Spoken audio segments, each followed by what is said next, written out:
kita semua di kelas maupun jam istirahat ini tentang budaya positif yang semestinya ada di lingkungan sekolah kita. Dan ini juga materi kami calon guru penggerak angkatan 11 tentang budaya positif. Jadi Bapak Ibu,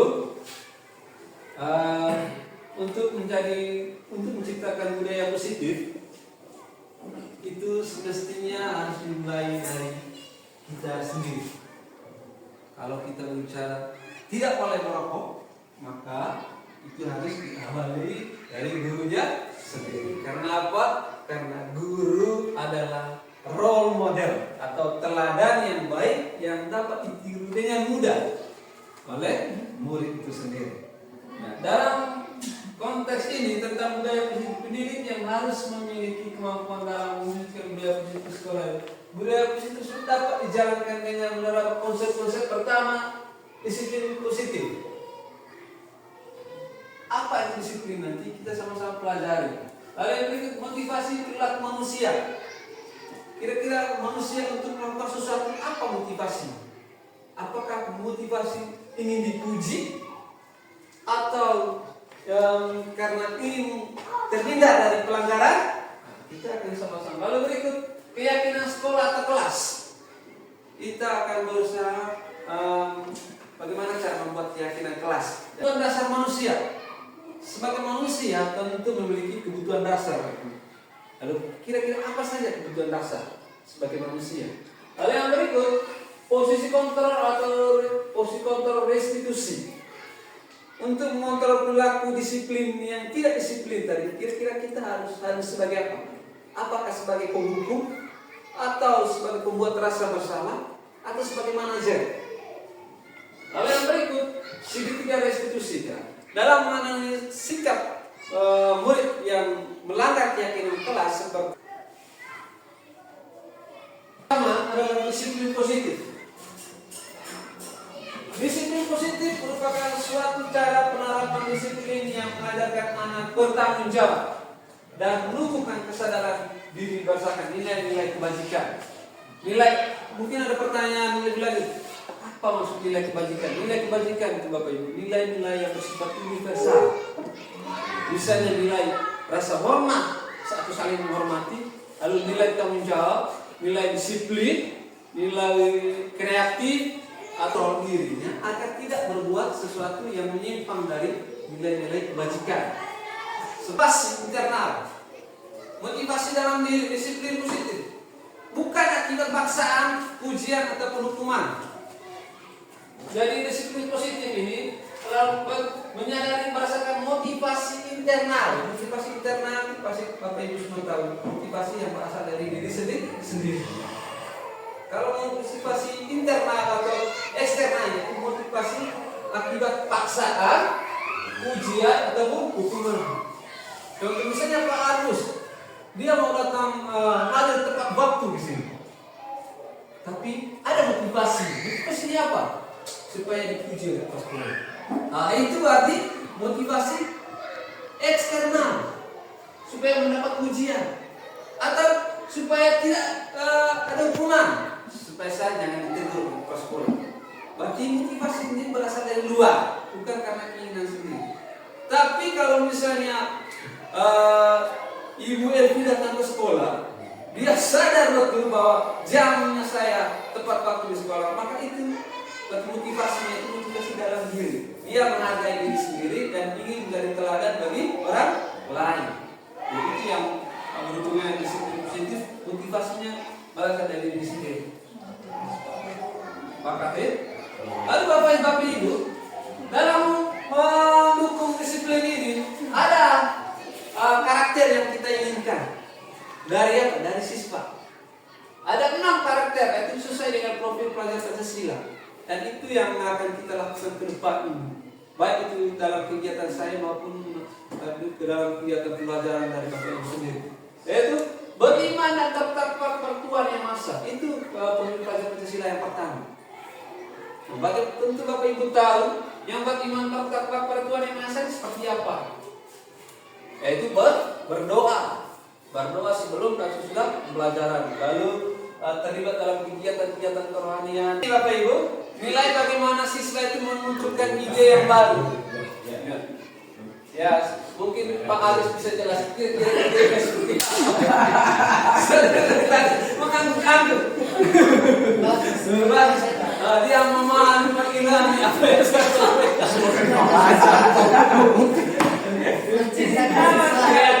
Kira-kira mungkin Pak Agus bisa ceritakan kreatif seperti apa yang dijumpai Pak Agus di dalam kelas atau dalam kegiatan di sekolah.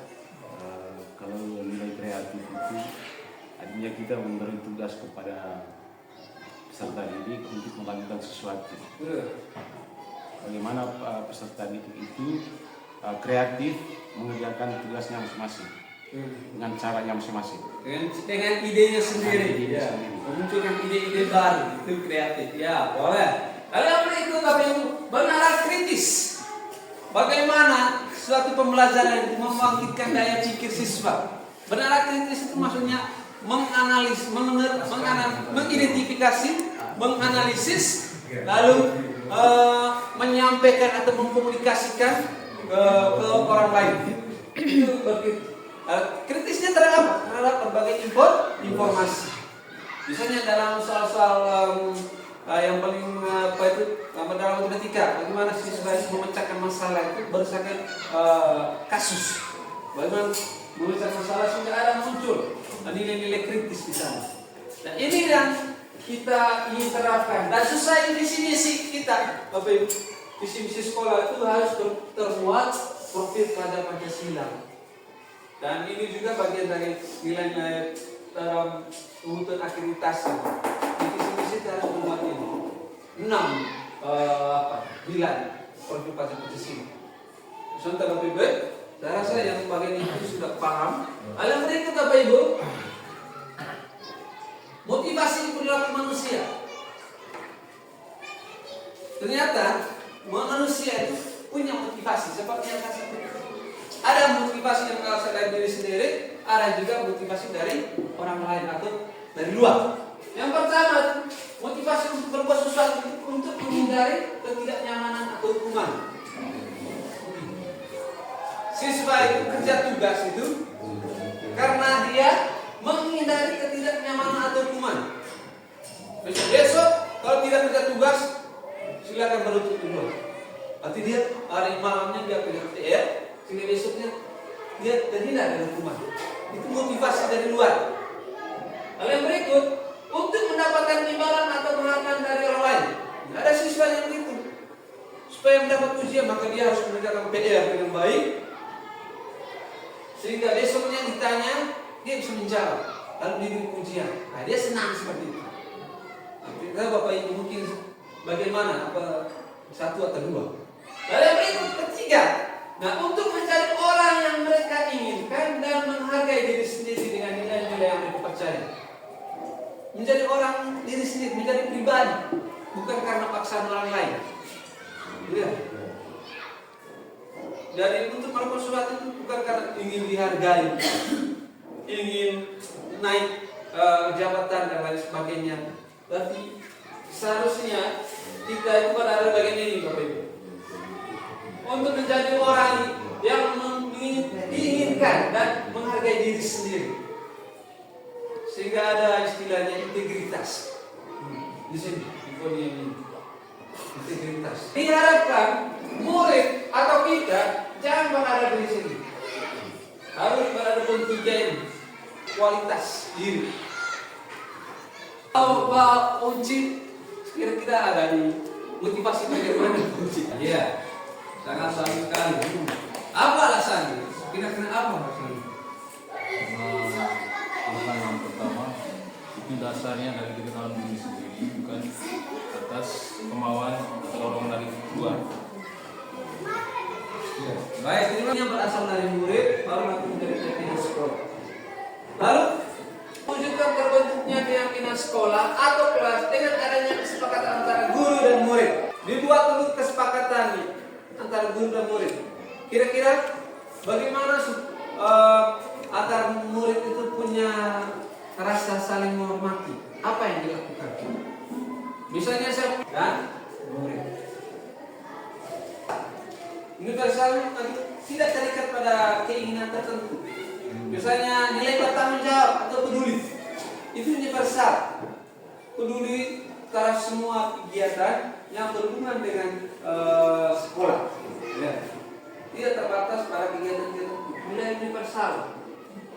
Lalu yang berikutnya, mendengarkan orang berbicara, menghormati bapak ibu guru. Nilai apa yang muncul di situ? Yaitu nilai rasa hormat. Tetapi dalam membuat keyakinan kelas tidak boleh menggunakan kata-kata negatif. Maksudnya, misalnya jangan datang terlambat. Tidak boleh memukul teman. Langsung saja. Melanggar peraturan, hal itu sebenarnya dikarenakan merasa gagal memenuhi tujuan dasar mereka. Merasa gagal memenuhi kebutuhan mereka, perlu kebutuhan fisik saat itu yang mesti kita penuhi. Bertahan hidup. Bagaimana murid atau kita sebagai manusia memiliki kebutuhan untuk bertahan hidup, yaitu memperoleh makanan, minuman, atau tidak dari ancaman bertahan hidup. Lalu kebutuhan kasih sayang dan rasa diterima. Bagaimana murid itu mendapat kasih sayang dari guru, mendapat perhatian. Kalau murid yang tidak baca, tidak membaca, kita mendekatinya dan memberikan sebuah stimulus atau mungkin murid dalam kelas ketika kita memberikan pengajaran atau pembelajaran, dia tidak merasa nyaman, dia tidak merasa bebas. Akhirnya dia apa? Jalan-jalan atau mengganggu teman lain. Tapi ada kebutuhan di situ, kebutuhan kebebasan. Dan kebutuhan kesenangan, ya. Misalnya materinya yang kita sampaikan tidak sesuai dengan kebutuhannya dia, maka dia ingin bermain. Nah di sini berarti dia butuh disenangi, kebutuhan kesenangan. Nah ini kebutuhan dasar manusia. Ada 5 kebutuhan dasar manusia. Dan caranya kita sekarang tuntut bagaimana kita mau memenuhi kelima kebutuhan ini dalam studi. Sehingga nanti ketika kebutuhan ini kita penuhi, kasih sayang, misalnya kasih sayang dan rasa diterima, sikapnya mulai berubah.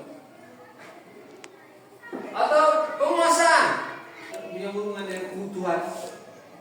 Ibu Sulaika guru balik kelas 9A atau kelas 6 atau kelas berapa sedang bingung menghadapi ulah salah satu murid di kelasnya. Beberapa anak telah melakukan Tommy yang seringkali meminta bekal makan siang dengan paksa. Nah, apa yang kita lakukan?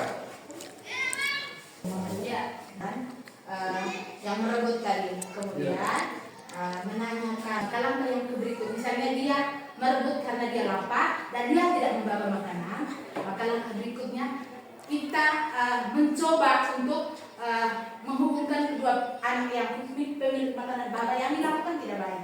Kalau misalnya engkau lapar, sebaiknya minta dengan baik-baik. Dalam kelas, kira-kira begitu dari saya. Yang pertama yang saya lakukan adalah memanggil anak yang merebut bekal makan dari sesama teman. Panggil secara pribadi anak tersebut, karena sumber masalah adalah anak tersebut. Tanya dia kenapa mengambil makanan temannya itu secara paksa. Mungkin alasan mendasar yang kita jumpai pengalaman saya selama ini karena saya lapar. Maka kalau saya secara pribadi, saya seorang guru, saya akan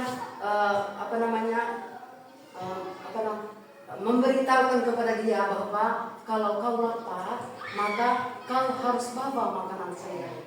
Dan sangatlah pantas kalau kita menyuruh anak-anak untuk membawa bekal ke sekolah. Karena ada komentarnya para 3 teman guru kita. Guru sebagai pemantau, guru sebagai manajer. Ini masuk kategori penghukum. Kamu selalu saja salah. Kalau selalu pasti selalu yang terakhir selesai. Pak Unci sebagai guru, Ibu Im sebagai adik. Silakan baca Pak Unci. Kamu mengetahui jam berapa setelah dimulai? Tahu Pak, jam 7 tepat. Ya, jadi kamu terlambat. Kira-kira bagaimana kamu akan memperbaiki masalah ini? Saya bisa menanyakannya kepada teman Pak untuk mengetinggal. Baik, itu bisa dilakukan. Apakah besok akan ada masalah untuk kamu agar bisa hadir tepat waktu ke sekolah? Tidak Pak, saya bisa hadir tepat waktu. Baik, saya hargai usahamu untuk memperbaiki diri. Kita sekarang Bagaimana perasaan murid? baik. Lalu buat validasi tindakan yang salah. Lalu menanyakan keyakinan seperti apa pembelajaran yang nantinya akan menggeser identitas gagal ke identitas sukses. Pertanyaan yang memunculkan rasa kesadaran. Salah berdasarkan prinsip bahwa setiap perilaku berupaya memenuhi suatu kebutuhan tertentu. Bagi luar biasa. Tepuk tangan. Baik. Untuk memulai kegiatan kita pada hari ini, terlebih dahulu kita harus membuat keyakinan kelas. Kita harus membuat keyakinan kelas. Mengapa penting ini dilakukan? Supaya terciptanya suasana belajar yang kita inginkan. Ende? Paham ya? Saya ingin tanya dulu, suasana belajar seperti apa yang kalian inginkan dalam pembelajaran ini? Apa? Bekerja? Sama. Percaya diri dalam kelas. Ya kan, nah, maksudnya dalam apa misalnya? Dalam kegiatan apa? Dalam kegiatan belajar macam lain. Dalam kalian di kelas ini. Tulisnya tidak boleh menggunakan kata-kata yang berunsur negatif, tapi menggunakan kata-kata yang positif. Ya. Apa harapan Melu? Apa harapan kalian? Ditulis di sini. Harapan kalian ditulis di sini. Tulis dengan baik berdasarkan keinginanmu sendiri.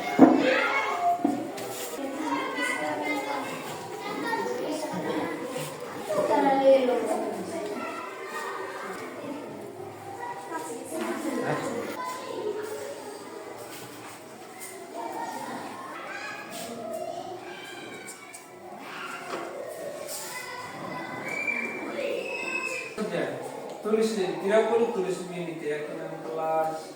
Langsung apa yang kalian mau harapkan, yang ingin kamu lakukan nanti dalam proses pembelajaran ke depan.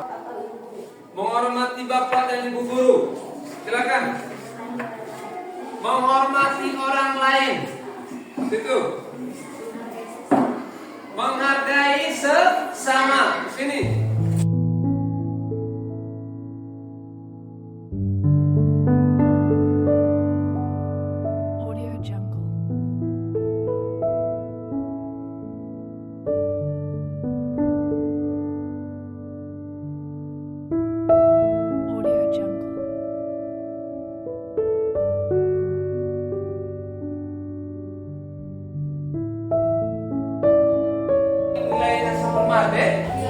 Ya, menyapanya, memberi salam, sopan santun terhadap bapak dan ibu guru, ya. Lalu datang sekolah tepat waktu ini lebih dinilai disiplin, atau tanggung jawab. Bahwa sebelum dan sesudah pembelajaran ini lebih pada nilai bersyukur. Lalu tanggung jawab di dalam kelas maupun di luar kelas, mengerjakan tugas di dalam dan di luar kelas, nilai tanggung jawab. Mengerjakan tugas dari bapak dan ibu guru. Kesepakatan kita atau keyakinan yang kita sudah buat tadi, ini nilai-nilai yang perlu kita lakukan dan sepakati di dalam kelas. Sepakat ya? Sepakat? Sepakat. Ini dari sekian siswa nanti menandatangani ini tentang kesepakatan keyakinan kelas kita. Jadi oleh karena itu kita diyakini untuk tidak melanggar keyakinan kelas.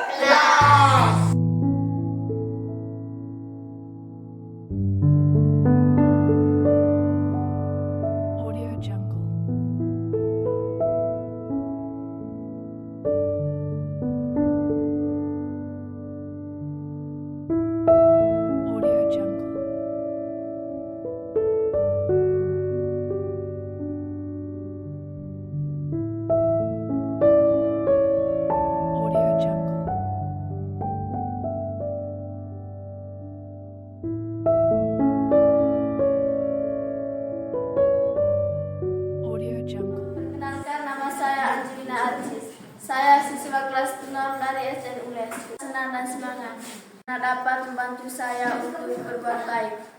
Nama saya Maria Chelsea Kaila. Saya siswa kelas 6 SD Lules. Saya senang dan bangga karena membuat kita selalu menghargai orang lain.